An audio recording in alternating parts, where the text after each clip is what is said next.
Maaleykum maa ngi tudd Bokar bu Khalifa nekk représentant taxaw Dakar ci commission administrative pour la révision sur les listes électorales au niveau de la sous-préfecture de Grand Dakar pour la commune de Grand Dakar. maa ngi en compagnie des autres représentants de l'opposition à savoir Bougouma bu taxaw Dakar, Awa Thiam bu PDS, Mohamed Kourouma bu représentant du maire, Lili Lambal bu PASTEF, le délégué Thiendella bu représenter PTP parti Maître El Hadji Diouf avec Cheikh Kandé qui représente le parti socialiste. waaw tey dañu gis lu yéeme. Ce matin on était là en train de dérouler normalement mais dañu jékki-jékki gis une meute de personnes ñu ñëw pour inscrire. Quand on leur a posé la question ñu xamal ñu ne dañu dëkk Yëmbal ñu si bëri il faisait pas moins de 25 femmes ñu dëkk Yëmbal ñëw avec des résidences faites par Ndeye Saly Diop Dieng ñu ñëw pour transférer leen pour indi leen ñu voter Grand Dakar ñu waxtaan ak ñoom ak yar ak teggin xamal leen ne loolu ñu def c'est pas un acte citoyen que ku nekk par rapport ak localité am dafa war a dem inscrire fi mu dëkk mais waroo ñëw si localité jàmbur pour xaalis nga bëgg ñëw inscrire fii loolu la ñu dénoncé moo tax ñu bloqué opération électorale yi. Quand on a parlé avec le sous-préfet il nous a fait carrément savoir que ne moom yoonam nekkul ci ay politique.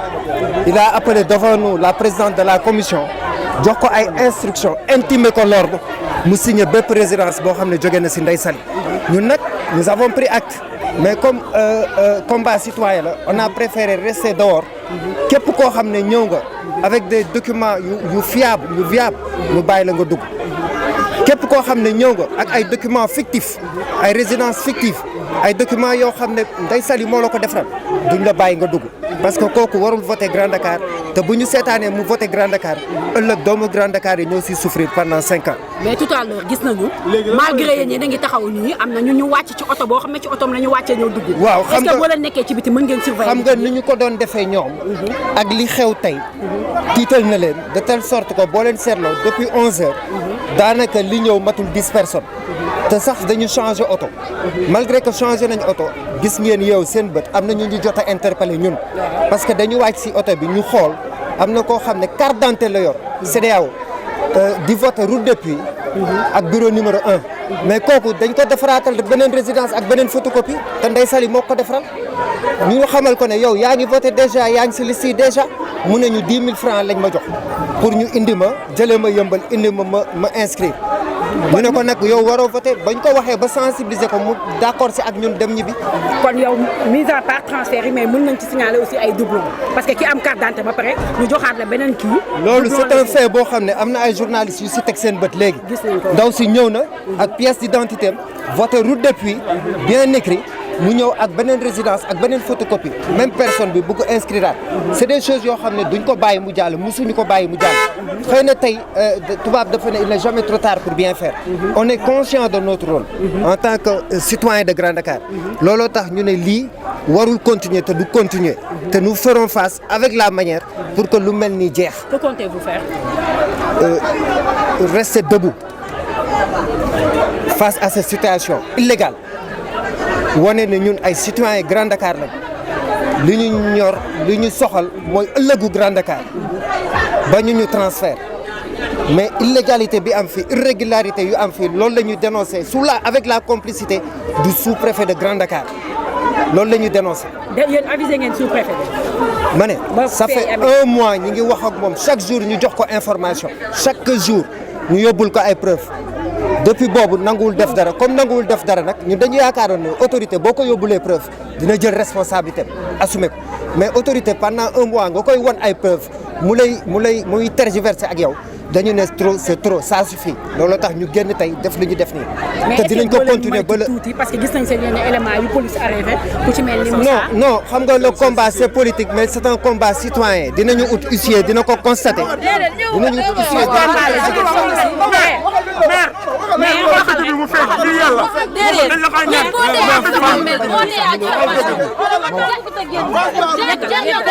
waaw kii ngeen di gis ni kii ngay gis ni moom dama comprendre woon nu mu demee ndax dañ maa woo dégguma la kaay dañ maa woo rek nit ñu suba da ngeen di dem Dakar te xam naa ne tamit ki ñu woo tamit xamul affaire yi noonu la demee uniquement waaw moom dañ ko woo ba fii ñu toog nii dañ ñoo woo ñu ñëw toog ba ñu woowaat léegi fee Fass Mbao nga jógee kan moo la woo fa kan moo la woo jarul tur moom dafa yor carte mais yow yor nga carte d'identité ba pare rue depuis voilà ñu jox ko beneen kayit boo xam ne Ndeye Saly moo ko kon yow ki nga doon wax léegi preuve yi moo nekk nii preuve yaa ngi nii donc ñun lépp lu ñu def dañ ko man il faut ñoom ñu xam ko parce que man fi laa juddoo ba toll ni ma toll ñun ñëpp ñoo xamante moo tax bi ma ñëwee ñoom dañ maa xàmmee man ma xàmmee leen moo tax man bu fekkoon tamit xam naa nu mu demee carrément dinaa ne leen foofu sama koñ la mais xaw ma nu mu demee mais yow xamal nga ni ku yor carte d'identité ba pare soxlawul waat ñu waat ne inscrit dañoo xamul loolu lépp ñun xamuñ ci loolu lépp boo nekkee ci fichier bi dañu leen wax lu leer loolu mooy problème merci mooy comme doublon waaw mooy preuve yu ma expliqué rek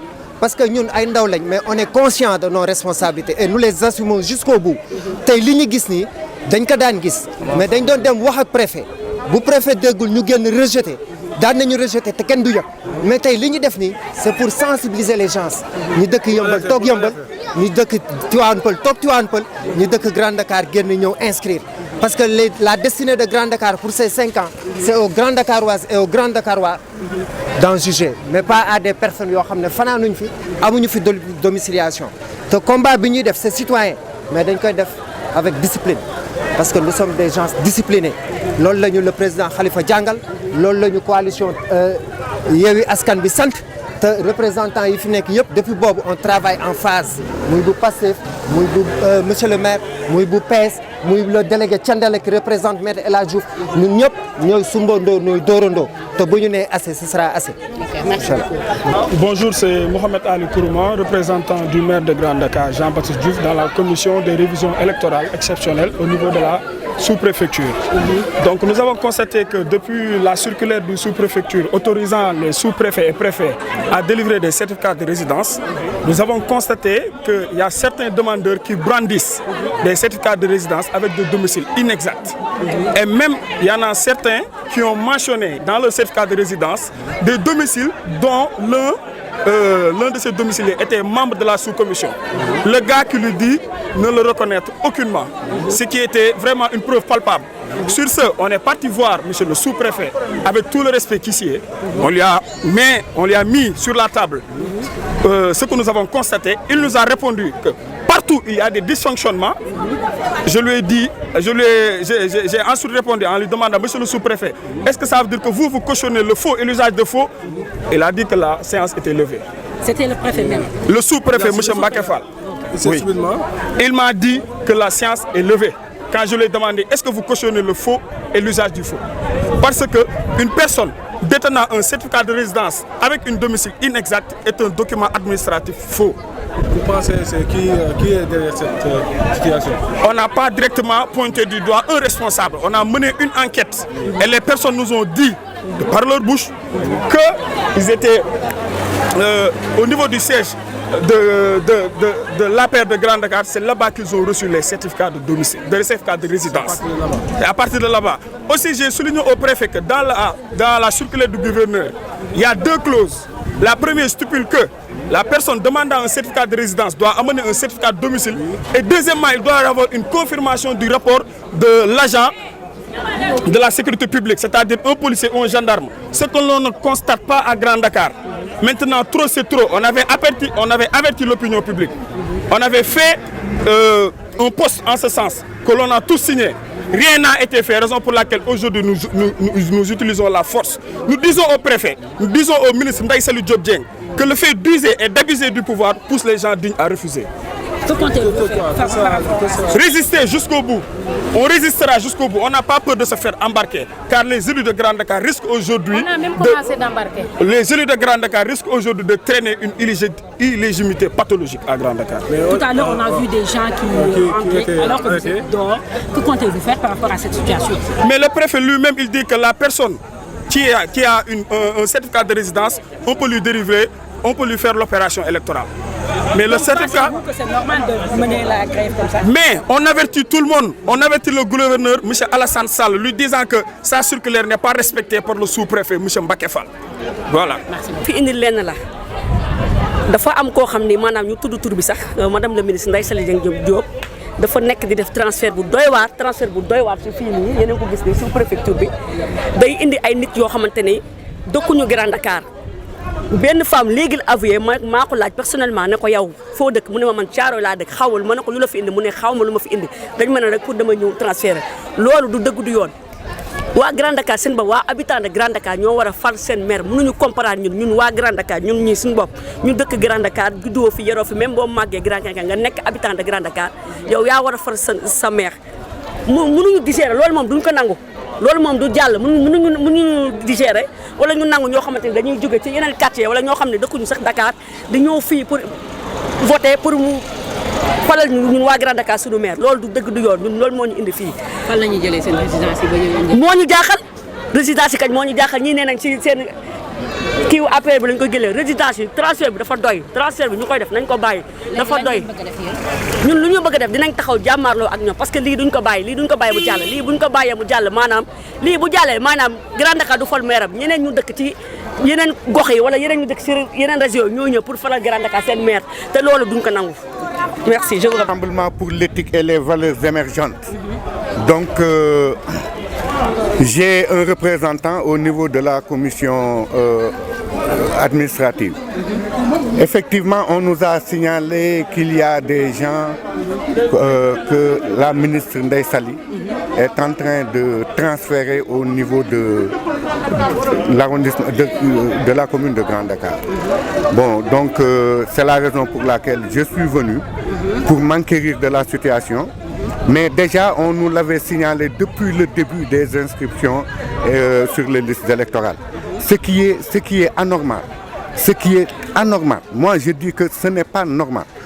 Dans la mesure où on ne peut pas aujourd'hui prendre des gens de Yoff, de Cambérène, de Ouakam, avec la complicité de ces collègues ministres, hein, qui effectivement met en rapport avec la ministre Ndeye Saly des gens qu'elle amène pour les transférer au niveau de la commune de Grand Dakar. Nous disons non et nous allons faire face. On va faire face. Pourquoi on va faire face? Parce que déjà, nous, à Grand Dakar, on a connu le spectre des transferts massifs. D'abord lors des élections de 2014, c'était de la part du maire, de l'actuel maire de Grand Dakar, Jean-Baptiste Diouf, qui avait fait des transferts massifs au niveau de Grand Dakar, ce qui lui avait permis de gagner ces élections-là.